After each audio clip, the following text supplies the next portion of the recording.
tardes, mi nombre es Briana Betsabeth Ríos Manuel, del grupo 406, y el día de hoy voy a estar explicando el fenómeno del capacitor con este simulador de PET.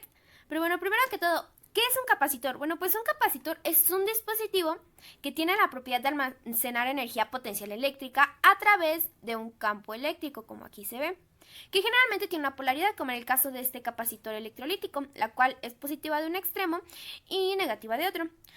Los capacitores se deben poner en su polaridad correcta porque si no hace cortocircuito y explota. A esa capacidad de poder almacenar energía se le conoce como capacitancia. En otras palabras, la capacitancia es la carga almacenada entre el voltaje a través del capacitor y se mide en farads. El símbolo eléctrico del capacitor son dos líneas paralelas, que de hecho es lo que se encuentra en el interior de un capacitor. Dos láminas paralelas de metal que están separadas por un material aislante, que dicho de manera correcta son aisladas por un material dieléctrico para que no se junte el lado positivo con el negativo. Y lo que sucede con este material dieléctrico es de que se polarizará cuando esté en contacto con el campo eléctrico formado entre las dos láminas. Y bueno, ahora veamos qué pasa si conectamos primero este capacitor a una lámpara. Exacto, no ocurre nada, pero la cosa cambia si ahora lo conectamos, por ejemplo, a esta batería. Y como podemos ver, una de las láminas comenzará a recibir muchos electrones cargándose negativamente, porque las cargas negativas de la placa de arriba se verán atraídas por la terminal positiva de la batería, que es esta. Y mientras que las cargas negativas de la lámina de abajo se van a ver repelidas por la terminal negativa de la batería.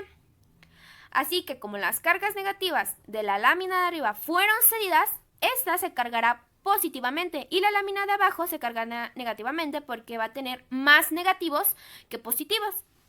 Algo muy importante es de que estas láminas almacenarán la misma cantidad de carga, solo que en signo diferente. Es decir, por ejemplo, si aquí nos marca que tenemos 0.12 picocoulombs, la de abajo tendrá menos 0.12 picocoulombs. Pero llegará un momento en el que las cargas negativas de esta placa se van a ver atraídas por las cargas positivas de la misma placa, como lo hacían antes con la terminal positiva de la batería. Y una vez que eso ocurre, el proceso se va a detener y se diría que la carga ya ha sido acumulada.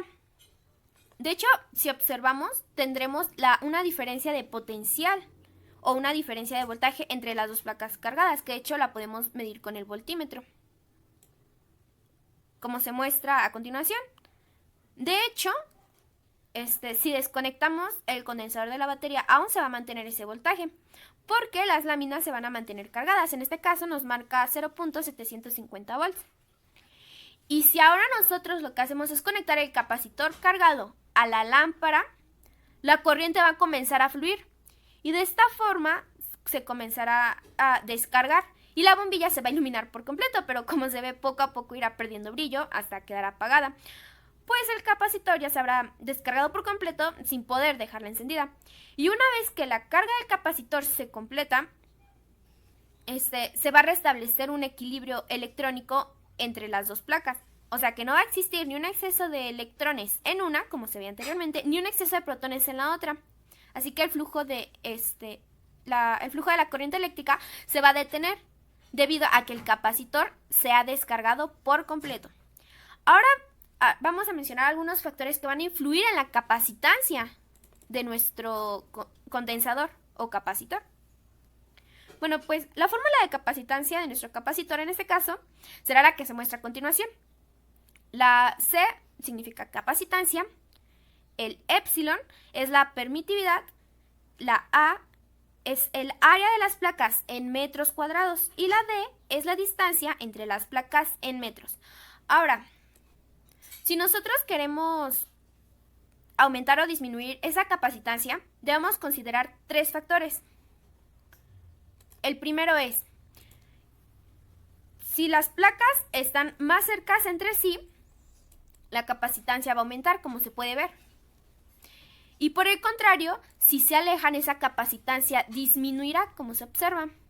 Otra cosa a tener en cuenta es que mientras las placas en área sea mayor, esa capacitancia igual va a aumentar, como se observa. Y por último, otro factor que influye es el material dieléctrico, pues también va a determinar y definir esa capacitancia, aunque aquí no lo puedo cambiar porque mi material dieléctrico en este caso es el aire. Ahora vamos a experimentar con algo. El voltaje de nuestra fuente no va a determinar la capacitancia, como se observa.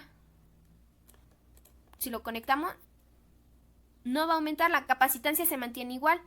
Sin embargo, en lo que sí va a influir es en la carga de la placa superior y la energía almacenada. Como se observa, son los únicos valores que se mueven. Pero también estos dos puntos se van a ver afectados por la distancia y por el área.